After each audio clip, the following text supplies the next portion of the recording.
എന്നിട്ടും സഖാക്കൾ ഉളുപ്പില്ലാണ്ട് പറയാൻ കോൺഗ്രസിനെ തോപ്പിക്കാൻ, BJP-യെ തോപ്പിക്കാൻ നിങ്ങൾ CPM-ന് വോട്ട് ചെയ്യണം. സഖാക്കളെ ദയവ് ചെയ്തിട്ട് നിങ്ങൾ ആ ദേശാഭിമാനി മുഖത്തുനിന്ന് മാറ്റൂ. എന്നിട്ട് ഗൂഗിൾ എടുത്ത് സെർച്ച്. ഇവർ നിങ്ങളെ പറ്റിക്കുകയാണ്. ഈ തെരഞ്ഞെടുപ്പ് കേരളത്തിലെ 20 മണ്ഡലത്തിലേക്കല്ല. നിങ്ങൾ അങ്ങനെ വിശ്വസിച്ചിട്ടുണ്ട്. നിങ്ങളൊന്ന് ഗൂഗിൾ എടുത്ത് സെർച്ച് ചെയ്ത് നോക്ക്. 543 സീറ്റിലേക്കാ തെരഞ്ഞെടുപ്പ്. അത് നിങ്ങളോട് പറയാനിട്ടാണ്. ഈ സാധുക്കൾ 20 മണ്ഡലത്തിലെ വോട്ട് നോമിനേഷൻ കൊടുത്തിട്ടുള്ളൂ. അതുകൊണ്ട് നിങ്ങളെ പറഞ്ഞ് പറ്റിക്കുകയാണ്. പഞ്ചാബി ഹൗസ് എന്ന് പറയുന്ന സിനിമയിൽ ഹരിശ്രീ അശോകൻ അറിയാലോ, മെലിഞ്ഞുണങ്ങിയിട്ടാണ്. ഹരിശ്രീ അശോകൻ പറയുന്നുണ്ട് എനിക്കൊരു കല്യാണം കഴിക്കണം.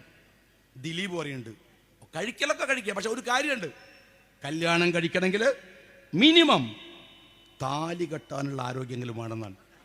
എൻ്റെ സഖാവേ, 543 മണ്ഡലത്തിലേക്ക് തെരഞ്ഞെടുപ്പ് എടുക്കുമ്പോൾ മിനിമം ഒരു 30 സീറ്റിലേക്കെങ്കിലും നോമിനേഷൻ കൊടുക്കാനുള്ള ആപതെങ്കിലും ഇല്ലാണ്ട് എങ്ങനെയാണ് നിങ്ങൾ മത്സരിക്കുക? അപ്പൊ ചോദിക്കൂ, ലീഗോ?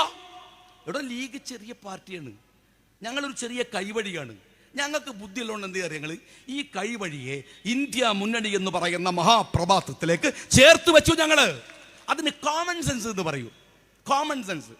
നിങ്ങൾ എന്ത് പാർട്ടിയാണോ? ഞാൻ ചോദിക്കുക, ആകെ നിങ്ങൾക്ക് 3 MP-മാരാണ്. ഒന്ന് കേരളത്തിലെ ആരിഫാണ്, ബാക്കി 2 എണ്ണം കഴിഞ്ഞവണ തമിഴ്നാട്ടിൽ നിന്നാണോ. ഈ ലീഗിൻ്റെ കൊടിയും കോൺഗ്രസിൻ്റെ കൊടിയും ഒക്കെ കൂട്ടിക്കെട്ടിയിട്ടാണ് ആ 2 ഒപ്പിച്ചെടുത്തത്. അറിയോ നിങ്ങൾ?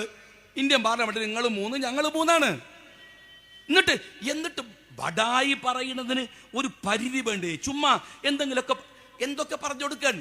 ഇപ്പൊ നിങ്ങൾ ആലോചിച്ച് നോക്ക്. ഇവിടെ പിന്നെ മാഹി ബൈപ്പാസ് വന്നു. ഞാൻ എൻ്റെ മണ്ഡലം കണ്ണൂരാന്ന് നിങ്ങൾക്ക് അറിയാലോ. ഞാൻ ഇത്തവണ തോറ്റുപോയി. അവിടെ 10 വർഷം MLA ആയിരുന്നു. അങ്ങോട്ടൊക്കെ യാത്ര പലപ്പോഴും പോകേണ്ടി വരും. കോൺസ്റ്റൻസി ആണല്ലോ, പഴയ കോൺസ്റ്റൻസി അല്ലേ. അപ്പം എനിക്കൊരു സന്തോഷമാണ്. കാര്യം എന്താണ്? മാഹി ബൈപ്പാസ് നല്ല സ്പീഡിൽ പോകാം. സഖാക്ക് ഇഷ്ടമായില്ല. കാര്യം എന്താ അറിയോ? അവർ മാഹിയിൽ കോൺഗ്രസിൻ്റെ കൂടെയാണ്, വടകരയിലോ കോൺഗ്രസിനെതിരാണ്. അപ്പോൾ ഈ ബൈപ്പാസ് വന്നപ്പോൾ വണ്ടി ഭയങ്കര സ്പീഡിലാണ് പോണത്. അപ്പോൾ അനൗൺസ്മെൻറ്റ് വണ്ടി രാഹുൽ ഗാന്ധിക്ക് വേ എന്ന് പറയുമ്പോഴത്തേന് വടകരെത്തി. ഡി എന്ന് പറയണോ ഡാന്ന് പറയണോ എന്ന് തീരുമാനിച്ചില്ല. വടകരയിൽ ഡാന്നാണ്, മാഹിയിലോ ഡി എന്നാണ്.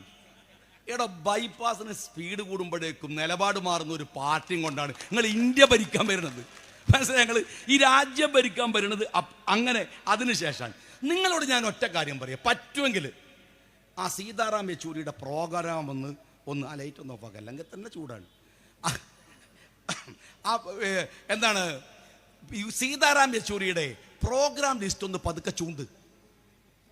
അതിൽ നിങ്ങൾ നോക്ക്. 26-ാം തീയതിക്ക് ശേഷം മൂപ്പർക്ക് എന്താ പരിപാടി?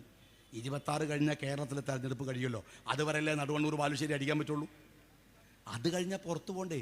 പുറത്തുങ്ങൾ എവിടെ മത്സരിക്കണത്? ആകെ തമിഴ്നാട്ടിലുണ്ട്, കഴിഞ്ഞുപോയി. എടോ അത്